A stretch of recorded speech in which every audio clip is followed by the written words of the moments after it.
Hey, what's going on? Luke here. You guys asked for it. I'm delivering. I'm going to be doing NRL tips for 2022. Now, I'm starting in round 5, so I have missed a couple of rounds, couple of the important rounds, but I'm hoping I'm going to get off to a strong start with this one. I will say my tipping throughout the year has been a little bit patchy. I've had some good weeks, I've had some bad weeks. It's just how the NRL's been. Some of the favourites have been winning, some of them have been getting absolutely towed up. It's been a very weird start to the season in terms of results. So hopefully I can pick some winners here. In saying that though, if you're after an in-depth tips and predictions video, this is probably not it. I'm not going to be going through stats or anything like that. I'm just going to be going off a gut feeling, and hopefully my gut feeling's right. Now we're about to get into my tips and predictions for round 5, but before we do so, I need to mention that we do have a sponsor for the video. The sponsor for this video is BetU, and more specifically, EarnU.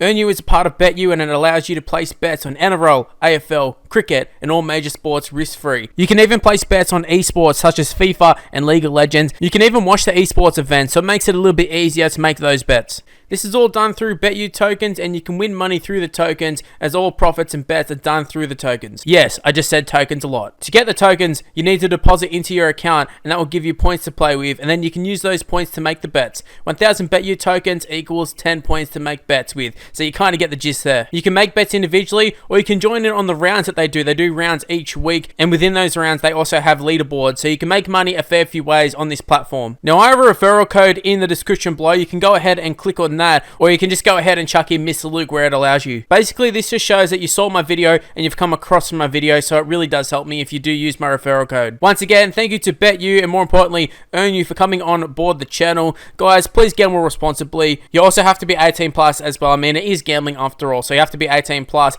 But Australians, we love a little bit of a gamble, especially NRL fans. We love to have a little bit of a punt, especially me. So go ahead, use this platform, use BetU, use EarnU, and help support the people that support me. Alrighty, now it's time to get into the very first game of the round. Round 5 starts off with the Newcastle Knights taking on the Manly Warringah Sea Eagles. No Tom Trbojevic for the Knights. Ben Trbojevic comes in, Brad Parker, Ethan Bullymore. That cooler guy's out. Looks like Ruben Garrick's going to be playing on the wing. Brad Parker comes into the centres. For the Knights, they're the same as last week, basically. So, look, I think the Knights have had a pretty good start to the season. Obviously, didn't get the job done last week, but I think they have looked fairly solid throughout the whole season. They haven't really fluctuated much week to week, so I think that is a positive. You obviously want to have consistency, especially in a season where there hasn't been much consistency. And for a team like the Knights, who I thought would be more so challenging for the wooden spoon, it's nice to see them challenging for the top 8 and playing well. I think their forward pack has a lot to do with it. I think Adam Clune has a lot to do with it. Jay Clifford's been very good. Talon Ponga came back last week. I think he's actually been probably one of the few disappointments for the Knights. Was out injured, has come back, hasn't really looked good at any stage when he's been on the field. So if he gets going, I think this can be a very dangerous side. Manly, on the other hand, haven't looked good at all, and that's with Tom Trbojevic. Tom Trbojevic drops out of the side, and then you have Ruben Garrick moving to fullback. I think that was the best move. I kind of expected him to play fullback regardless of whether the young fellow was going to play or not. Obviously, he's not playing. Brad Parker comes in. I'm surprised Brad Parker wasn't in the side to start off with. I think he's a much better centre than Morgan Harper, but look, Brad Parker comes in. The rest of the side, though, is pretty much the same. Look, for me, I'm going to have to go with the Newcastle Knights. It's a home game for them. They've got the form. They've got the runs on the board. Newcastle Knights, 1-12. Now, moving on to Friday night. This is the second game of the round. Season New Zealand Warriors taking on the North Queensland Cowboys. This is a game, personally, I'm not that excited for. Warriors have been okay this year. Cowboys have also been okay this year. Apart from the loss in round 1 to the Bulldogs where it was pouring down rain, they've actually looked alright. Townsend and Dearden, in particular, I think Dearden look really good. But the big talking point for this game is obviously going to be the fact that the hammer is out. And I think a lot of the attack, the focal point for the attack is him at fullback. And I know there was a lot of talk in the preseason about whether Valentine Holmes is going to be the fullback or the hammer is going to be the fullback. And now we've ended up with Scotty Drinkwater in at the fullback role. Now, I personally thought Scott Drinkwater was going to be in the halves. I thought Tom Dearden, he hasn't looked very good at the Broncos. Didn't look very good last year for the Cowboys. Chad Townsend's not that good either. But they've actually looked really good, and Scott Drinkwater has found himself on the out at the Cowboys. He gets a chance though. Will he be able to take it with 2 hands? Possibly. I feel like if there was any game to do so, this would be it. The Warriors, once again, are another team who are very, very hot and cold. At their peak, can play really well. When they're not at their peak, can play absolutely abysmal. So Look, it's a home game for the Warriors, but we all know it's not really a home game. I will say that I do like the halves pairing for the Warriors in Chanel Harris-Tavita and Sean Johnson. I think Sean Johnson might be a little bit underdone, but I really do like Chanel Harris-Tavita. I hope he does get a club next year. I think he's actually looked pretty good in first grade. Defense is solid, and I think a combination with Sean Johnson can be quite deadly. So I wouldn't be surprised if this is the halves combination going forward. They've tried a lot of halves combinations. I think they need to just settle on this one. But in terms of picking a winner, I think it is quite hard because I feel like both are quite similar, but I'm going to be going with the New Zealand Warriors just purely for the fact that this is a home game for them. But I think the Warriors, this is the sort of game that they do win. When they come up against the really, really good sides, they really, really struggle. But they come up against a side like the Cowboys and they seem to throw it around a bit. Everything sticks. Everything sort of screams to me that this is going to be a Warriors win. I think it will be a close one, but I think they will get the job done 1-12. Now moving on to the third game of the round, it sees the Brisbane Broncos taking on the Sydney Roosters. Now at the start of the season, I probably would have said this would have been a really, really good matchup, and I still think it will be a great game, but the Broncos have been a little bit lackluster. The Roosters have been a little bit lackluster, although at times they have looked really good, but just considering the team that they're putting out on paper up against what they're actually doing on the field, two completely different things. The Roosters have not hit their stride yet. Obviously, have struggled a little bit. I mean, they have smashed some sides, but they've also lost to some sides that you wouldn't really expect them to lose to. But just looking at the lineups real quick, the Broncos have made a lot of changes in terms of the halves. Billy Walters is in. Obviously, Albert Kelly's out. A lot of talk about Payne Haas and that. I think he is going to play, but I think he's going to get a suspension as well. But Albert Kelly's already out injured. Payne Haas, a lot of controversy about him. Kobe Hetherington in at lock. You got T.C. Rabada on the bench. That Corey Pakes, I'm not sure exactly how to pronounce it, but you got another hooker on the bench. So is that a sign that Jake Turpin is on the out at the Broncos? And I don't blame him, to be honest, because he hasn't really played very well in the last couple of seasons. But I mean, everything screams that this should be a win for the Roosters, but we've seen in the past, even when the Roosters have been in the best of form, the Broncos have still troubled them for whatever reason. So I'm not going to totally write off the Broncos. I feel like they've got a good enough side to actually win this game. But I do see the Roosters winning this one. I think they're going to win well. I think it's going to be 13 plus, but I think it will be tight for a lot of the game. And I wouldn't even be completely surprised to see the Broncos pick up the victory in front of a home crowd. Now moving on to Saturday afternoon football, the 3 p.m. game sees the Canberra Raiders taking on the Melbourne Storm. I think this is a complete mismatch. Obviously not a complete mismatch like last week where the Bulldogs took on the Storm, but the Raiders have not been very good this year. They've got a lot of injuries in key positions in terms of Josh Hodgson. I think the Storm will absolutely towel them up. Although history says that the Raiders do pretty well against the Storm, but I mean, history said the same for the Bulldogs. So I'm not going to be going off history. I'm just going to be going off form this year. I think the Storm have finally hit their straps. Pappenhausen scoring 4 tries last week. It was a masterclass by the Storm, and the Bulldogs, up until that point, have defended pretty well this year. So the Storm just absolutely piled on last week. The Raiders, I don't think it's going to be any different for them. I mean, just looking at the ins and outs, there's no one who I can really see as like a huge inclusion for them. And for the Storm, they're basically the same as last week. So, yeah, I think this is going to be an absolute bloodbath. Sorry, Raiders fans. I think this is going to be Melbourne Storm 13 plus. Now, moving on to the 5:30 game. It sees the South Sydney Rabbitohs taking on the St. George Illawarra Dragons. Now, I actually played this game on stream last night, so I'm kind of familiar with the lineups. I think the Rabbitohs should win this one. However, the Dragons are the sort of side that can sort of get this into a scrappy game, and I think they can make it competitive, although I think the Rabbitohs should be able to win this one. I think they've got enough class.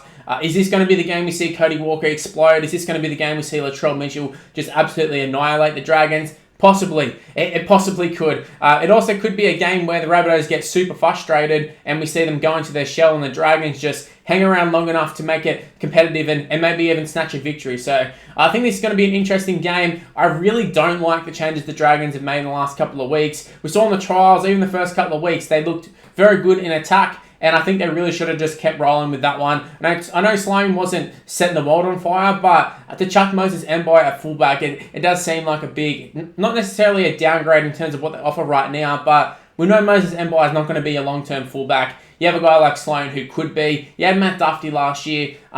Just keep Sloan at fullback. What are you doing? In terms of the rest of the side, though, I don't actually mind the rest of the side.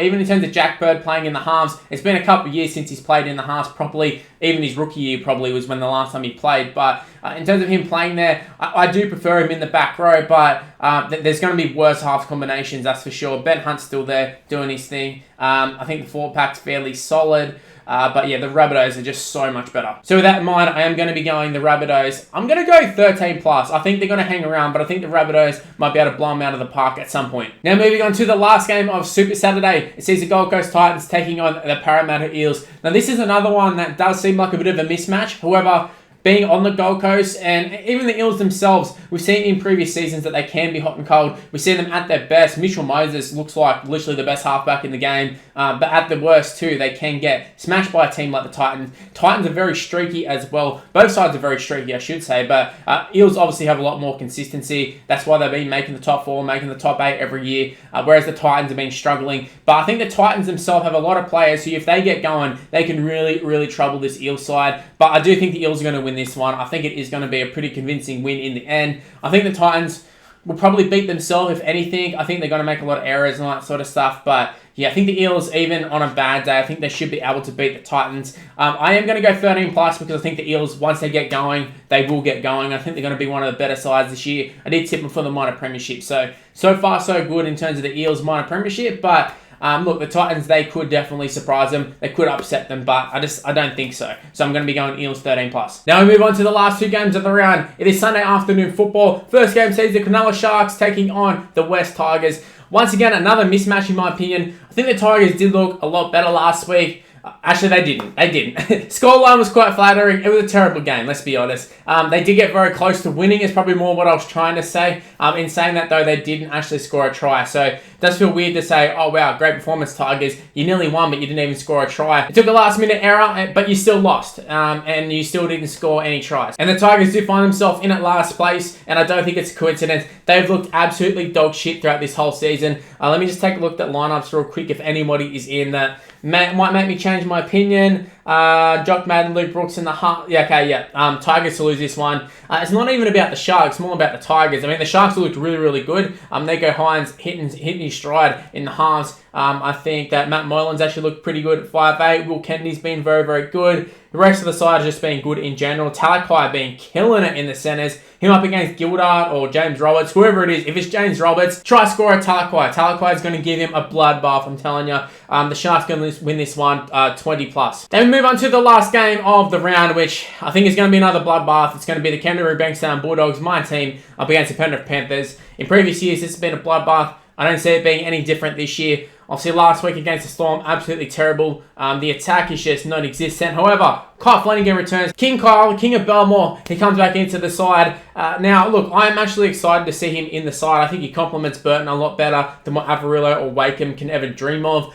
Just in terms of them as a player, I actually do rate Averillo as a better player overall. But in terms of as a halfback, I think Kyle Flanagan needs to be in this side. I think he needs to be there for the rest of the season too. A lot of the media talking about how, duty of care and all this sort of stuff. Do you think the Bulldogs should not pick a player just because, they might lose this week? And they probably will lose this week, but that's like what the media wants them to do. They want them to not pick the best side because they don't want to hurt Kyle Flanagan's feelings if they lose. It's like, mate, what about Wakeham? They just got towed up last week. Where's the duty of care for him? Anyways, I could rant all day about Fox Sports and about the media, but look, in terms of this actual lineup, looking at them, Charlie Staines, Taylor May in a lot of trouble this week. I think he is going to be playing, but I really do like this Penrith side. I think they're going to smash the Bulldogs, honestly. I think it's going to be a bloodbath. I keep saying bloodbaths, but I think that's what it's actually going to be. I think there's going to be some serious damage to the Bulldogs side. And for what seemed like a promising start to the season, I feel like in the next couple of weeks, we're going to be looking at the Bulldogs side very, very differently. And I think Penrith are going to win this one 20 plus as well. And I don't necessarily think that this reflects badly on the Bulldogs. I just feel like Penrith are such a good side. Similar to Melbourne, they're just such a good side at the moment that I think they beat most teams like this. Apart from maybe if they played each other, Melbourne and Penrith, or you take on the Roosters or Parramatta, those sort of sides who are the upper echelon teams. When you take on a side who's sort of competing for the top 8 or out of the top 8, I think they're going to absolutely tell them up. I think that's going to be the story for the rest of the season. So Penrith 20 plus. Anyways, those are my tips and predictions for round 5. Let me know in the comment section below. What are your tips and predictions? And do you want me to keep doing these throughout the rest of the season? It was something that I've done in previous seasons, but I've always ended up dropping off towards the back end of the season and stopping doing them because my tips were just so bad.